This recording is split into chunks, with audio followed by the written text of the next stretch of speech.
Bonjour à tous, bonjour à toutes, je suis ravi de vous revoir. Je vous remercie pour toutes vos remarques et vos encouragements. Alors, j'avais fait une vidéo qui répondait à une partie de vos questions, plusieurs même, mais l'enregistrement n'a pas fonctionné et à l'arrivée, je n'ai rien enregistré sans m'en rendre compte, évidemment. Donc j'espère que celle-ci fonctionnera.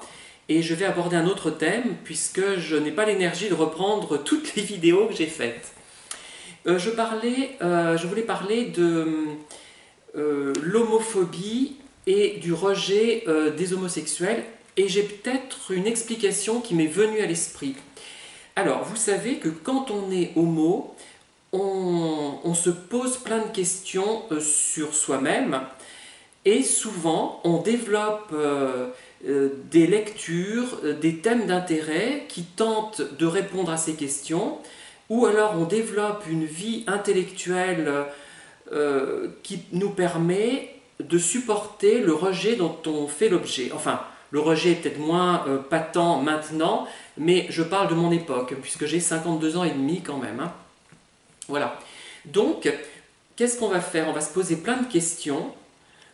Pourquoi on est comme ça, pourquoi on est rejeté, et d'autre part, comme on se sent seul, on va développer des thèmes d'intérêt peut-être intellectuels justement, hein. On va s'intéresser à certains types de musique, à certains livres, à certaines activités que d'autres ne partagent pas forcément. Par ailleurs, on ne va pas donc s'intéresser à des activités comme le foot, pas toujours, hein, je ne dis pas que tous les homos n'aiment pas le foot, mais beaucoup ne l'aiment pas effectivement. Hein. Les voitures, moi c'est pas mon truc non plus, les filles non plus, je ne vais pas en parler. Donc tout ça, ça va créer une sorte de singularité et d'isolement.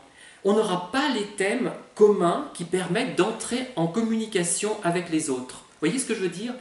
Et ce n'est pas forcément de l'homophobie de la part des autres, mais c'est simplement le fait qu'ils se disent « Oh ben celui-là, il s'intéresse qu'à des trucs intello, c'est pas pour moi, je vais me sentir mal à l'aise, dévalorisé, on ne va pas savoir quoi dire, etc. » Vous voyez, et c'est en fait une histoire de plus petit dénominateur commun, peut-être, hein, pas seulement, mais peut-être en partie.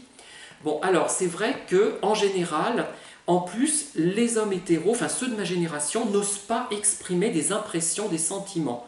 Bon, je généralise un peu, et ce qui fait que ça crée une conversation plate que n'auront pas les femmes. Beaucoup de femmes osent, s'autorisent du fait de l'image qu'on a véhiculée d'elle-même, basée sur l'émotion, sur la sensibilité, des choses tout à fait fausses, puisque tout le monde a des émotions, tout le monde a de la sensibilité, simplement, socialement, on a fait en sorte que les hommes ne le montrent pas, et c'est une grosse erreur, à mon avis. Enfin, ça a peut-être été utile à un certain moment de l'histoire, maintenant ce n'est plus du tout valable. Et c'est ça, je crois qu'il y a tout ça qui crée un sentiment d'étrangeté quand on voit un homo.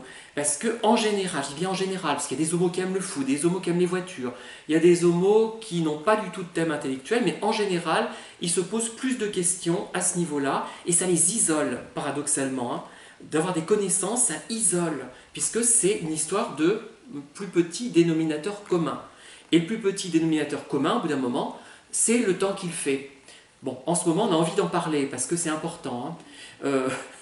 Étant donné la canicule, là, j'en parle plus que d'habitude, hein, parce que c'est vraiment quelque chose de fondamental. Après, ça va être quoi? Ça va être peut-être le foot. Après, ça sera peut-être les voitures. Mais si on n'a pas tous ces thèmes-là, ben, on ne peut pas facilement communiquer, sauf avec des gens qui, même s'ils n'ont pas les mêmes thèmes que nous, les mêmes thèmes d'intérêt, ont une sensibilité, osent surtout l'exprimer, et là, il y a un véritable dialogue qui peut s'instaurer. Voilà, merci en tout cas de m'avoir écouté et je vous dis à très bientôt. Bonne journée.